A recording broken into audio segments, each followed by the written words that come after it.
ભાવનગરના રાજકોટ રોડ પર ચિત્રા વિસ્તારની હોસ્પિટલની સામે કડક કાર્યવાહી કરવામાં આવી છે। ફાયર વિભાગે ફાયર સેફટીના સાધનોને પગલે કડક કાર્યવાહી આદરી છે। ફાયર વિભાગ દ્વારા શહેરના ચિત્રા વિસ્તારમાં આવેલી સદભાવ હોસ્પિટલમાં તપાસ આદરી છે, ત્યારે ભાવનગર શહેરના ફાયર વિભાગના સ્ટાફે હોસ્પિટલને સીલ મારીને ધોરણસર કાર્યવાહી કરી હતી।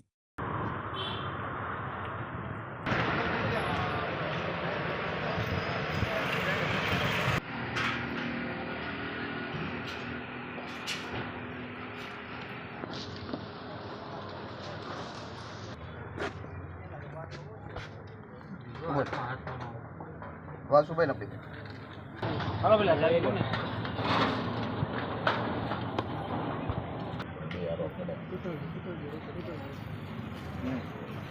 દાદા ઉતરી દો દાદા